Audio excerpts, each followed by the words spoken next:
Be Making Basics. What's going on YouTube? Be Making Basics back again with another dope video. If you're new to the channel, go ahead and subscribe because we're coming back to back with bangers. In today's video, we'll be going over some mixing tips that'll make your beats sound better in 2025 in Logic Pro for beginners, okay? So let's go ahead and jump in. First thing I'm going to do is let you check out basically the beat, and then we'll go over a couple mixing tips, maybe about 3 mixing tips that you can use to make your beats sound better in 2025 in Logic Pro for beginners. So let's check out the beat.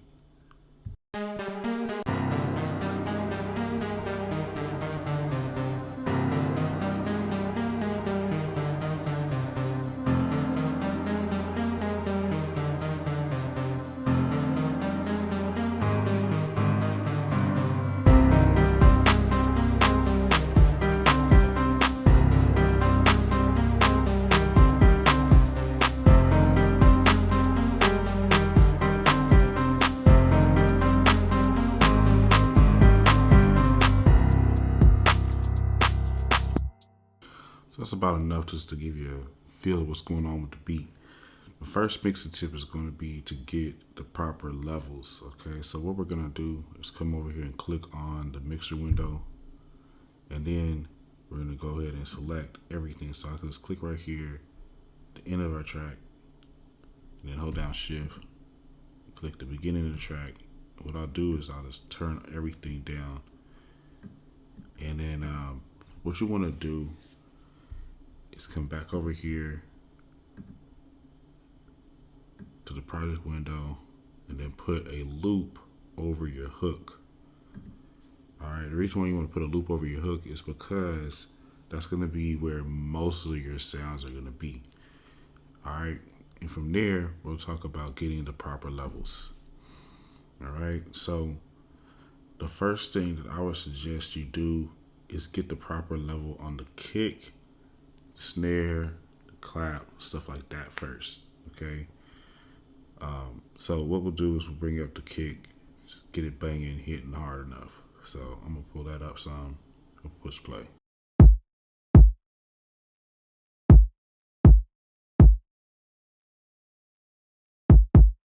All right, cool. And then what you wanna do is as you're mixing, just look over here at the stereo out, make sure there's some headroom. So anywhere from like -5 to -6 dB. And then so we got this hitting pretty much there, and then we'll start bringing in some of these other instruments like the clap and the snare.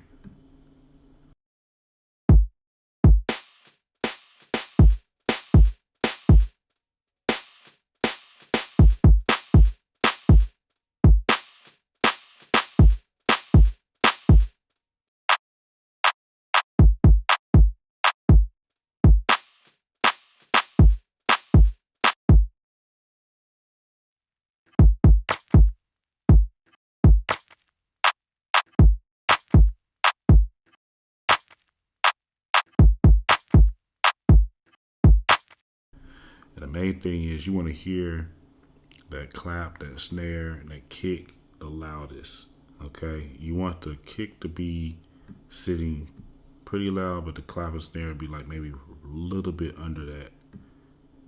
So, and at first I had the snare louder than the clap, and the reason why I turned that snare and tucked that under the clap because I still wanted to hear that there was a clap. You know what I mean? I didn't want the snare to overrun the claps. So let's check it out now.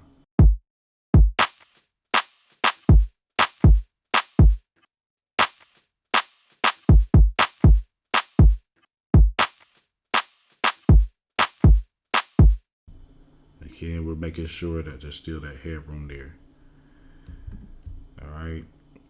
Now we want to go ahead and bring in like your bass instrument. This will be your bass or your 808. You want to tuck that right under the clap, the snare, and the kick.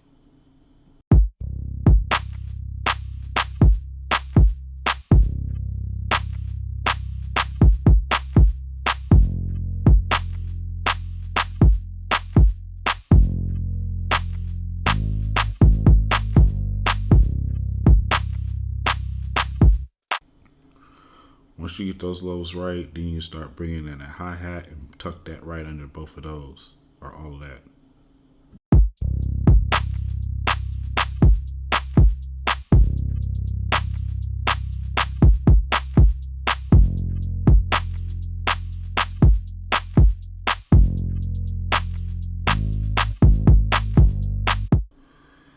And from there, then you want to tuck the instrument, the melody, under all of those, basically under the drums. So out of the melody, you want to like pick what the star is gonna be. It's probably gonna be this piano, I would say. So I'm gonna take all the piano here by holding down Shift and selecting everything, and then we'll pull up those pianos together.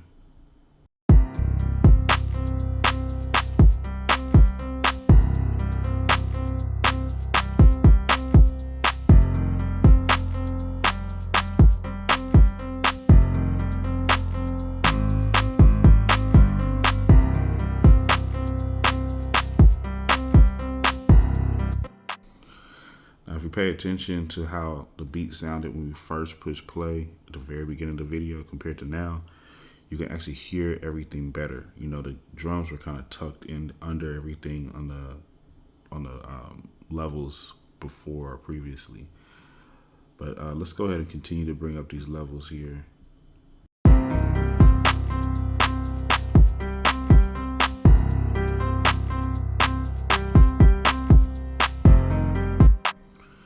We'll go ahead and bring up the synth last, and then we can tuck this under everything else.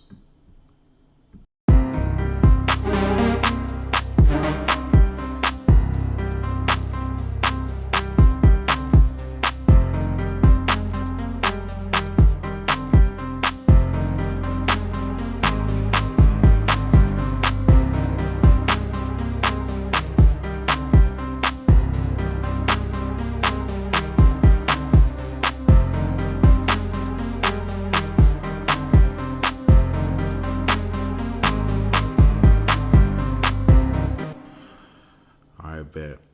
So after we get the levels, I'm going to give you one more tip on getting levels, and that's going to actually be to group some of the tracks together, and then you can use that because we got our levels here, but we want to still make sure there's headroom. So what I'll do is I'll put everything that's like a drum sound in its own group. So we'll just like start at the kick and then come over here to the other and push Shift and then click right here at the end. I'll go to output. And we could push group right there, but I'm gonna do it through a bus. So I'll go to bus right here and go to our available buses. I'm gonna start at bus 7. Now that's gonna be our drums. Then I'm gonna put the bass in its own group.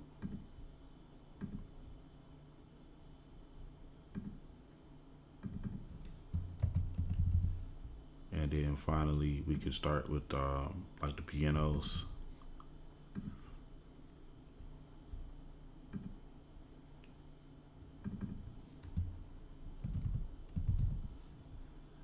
And then end it off with a synth. Or I could have just put everything like all this and called it melody. Just piano and a synth, but we're just gonna separate it.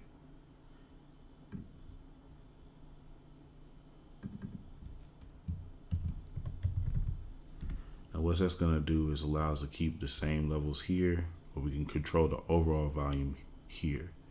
So I'm just gonna click here and then hold down Shift, click here to highlight everything, and then just tuck this down some so that we still have that headroom here, the -6 dB, 5 dB.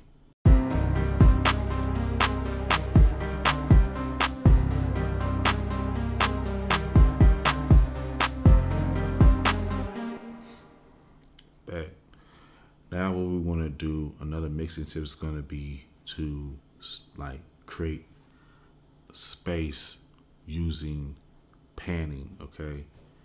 So what I could do is come over here to the drums first. Things like this hi-hat, I can like pan it to the left or right.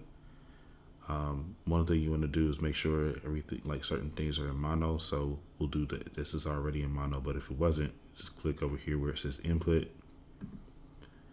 go to the instrument sound. You can change it from stereo to mono. You can see us do that with certain instruments. So I'm just gonna turn this, put this hi-hat maybe over to the left or right.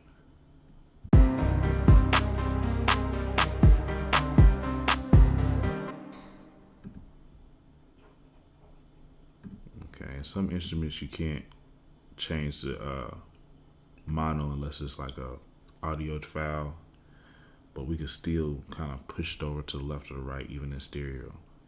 So maybe like on some of these pianos, we'll push them over to the left or right, just to create some space.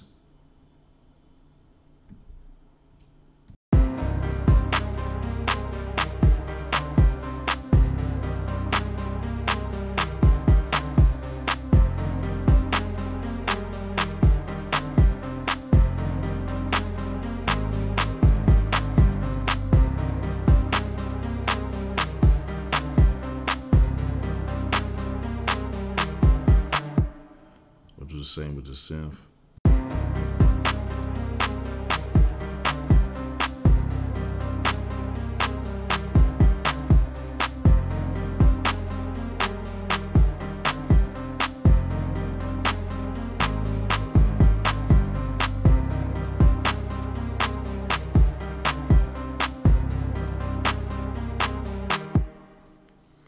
And the last thing I'm going to say is to use subtractive EQ to create, to tighten up your mix. Okay. So if you listen to some of the lower end sounds like your bass, it can start sounding muddy. All right. If you have low end on your like melody. So for instance, with this like pianos, I can either come to the group here and do it or on each individual one. And since we have everything separated pretty well, I'm just gonna do it on the group. So I'm gonna come over to this piano and take out the low end.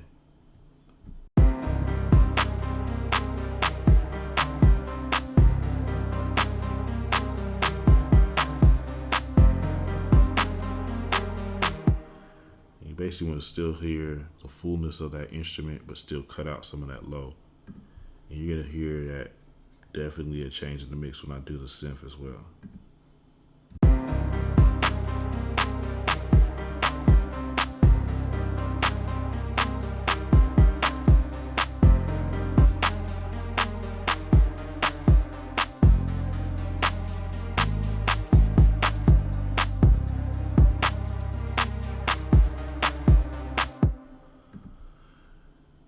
And sometimes it's helpful, again, just to actually hit the actual track, but you can use the group. Let's just see if there's a difference.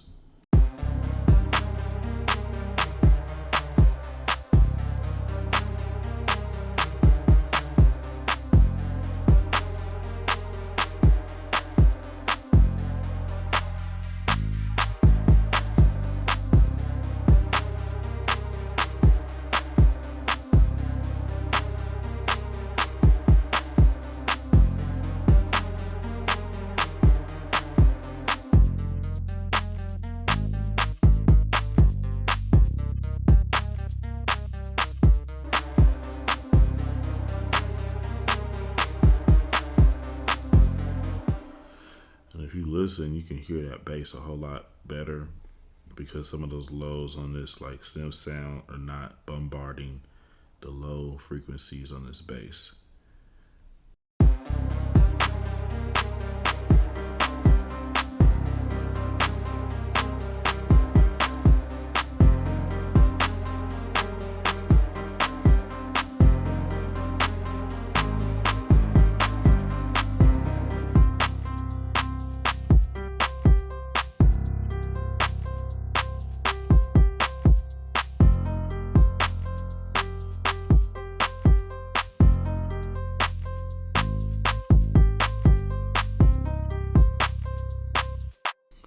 Again, you want to still be able to hear that actual instrument, but you don't want it to be too loud.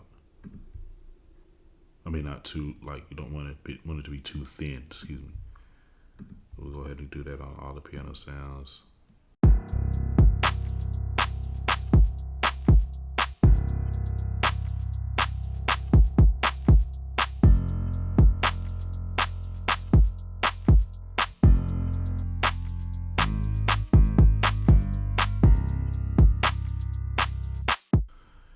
drums now sound a whole lot, still clearer because we sat there and did this process.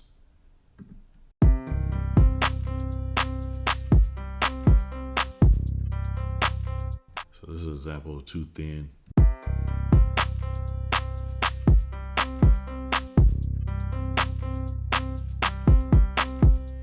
And this is an example of the proper way, because you can still hear the sound of the piano, but cut out enough of the lows so the bass shines through. You come over there on the bass frequency, you can kind of see here visually where the bass is hitting in. You know what I'm saying? Like pretty much the high peak is really like 100 dB, 100 hertz here and below.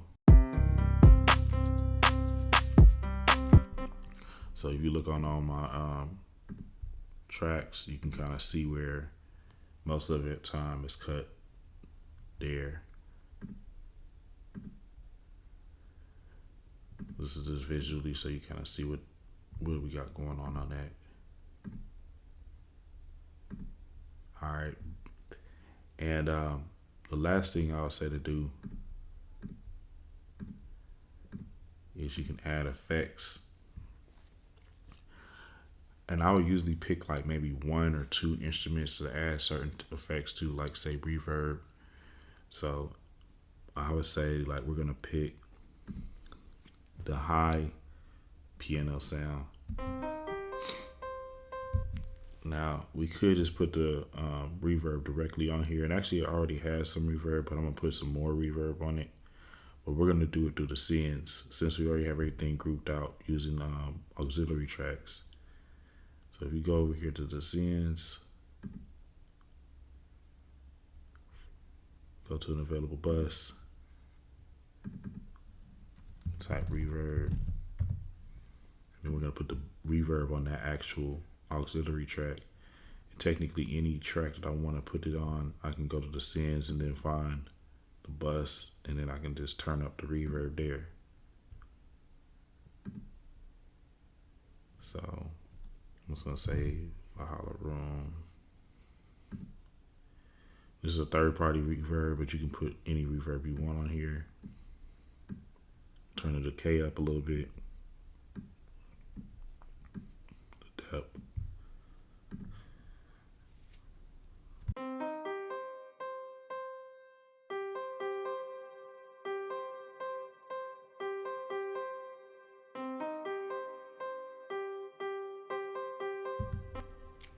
Now we'll play it all together.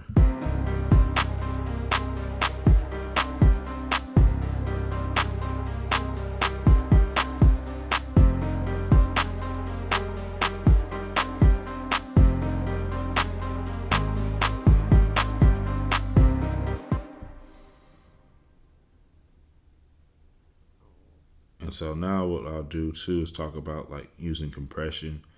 Usually I'll use the compression after I already got the levels, EQ, and like reverb or delay. And the reason why is because really I use compression just to make certain instruments shine in the track, basically stick out. If something's kind of tucked, so like for instance this piano, since I want y'all to really hear that reverb, I'm gonna go ahead and throw a compressor on here. And you can use a normal compressor right here if you want, but I'm gonna use a third-party one and use this MV2 plugin.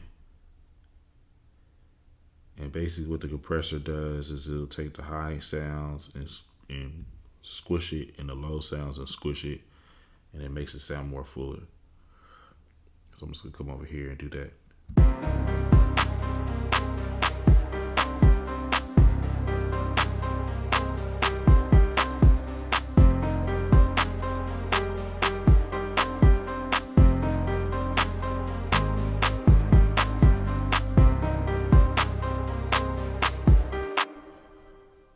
So now we can hear that piano sound a lot better in a mix.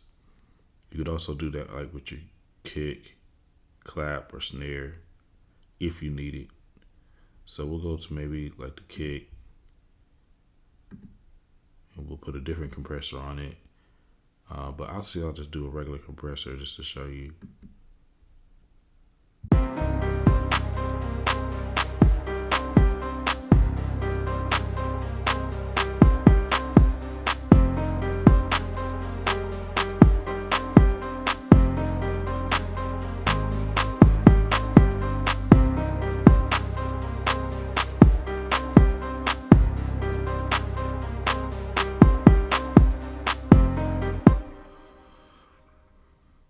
Okay, and not to go too crazy in detail on this, but the threshold is going to be at the point that it starts activating the compressor sound. The ratio is going to be how much compressor is going to be on there.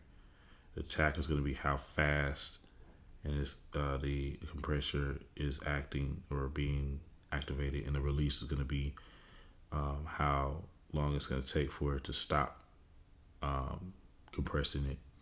So you can mess around with these, and then also you mess around with the threshold right here. Usually after you start adding compression, you're gonna have to come over here and maybe turn everything down a notch or two, dB or two, because you still don't want it to clip here. Again, you want headroom. So let's check this out.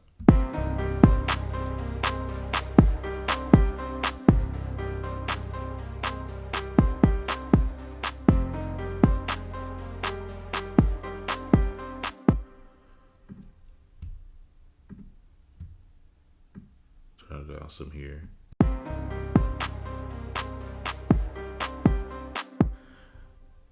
All right, and maybe adjust it as well.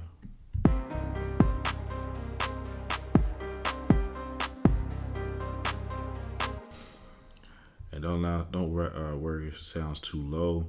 In another video, we're gonna go over like basically mastering. And mastering is gonna be bringing up the overall level and making it sound radio quality. So make sure you pay attention to the next videos to come. Appreciate y'all watching. If you have any questions, leave it in the comment section. Also, make sure you head over to my site, beatmakingbasics.com. We give other tips on how to, make your beat sound better. We have full video courses that you can purchase. We have mixing templates. So I have an actual mixing template that you use in Logic Pro to where you don't have to, go through a lot of the tedious work to mix your beats. It'll give you a template that you can go and start off with, and it'll help you save time and still make your beat sound dope. And then we also have our Beat Making Master Bundle, and it comes with all the courses, all the sound kits, and all our templates. So make sure you grab that. It's at a low price and a bundle deal price. So if you want to, invest in your career in 2025 and take your beats to the next level, that Beat Making Master Bundle is going to be a real good way to do that. And I appreciate y'all coming to the channel. Make sure you get subscribed. I'll see you in the next video. We're out.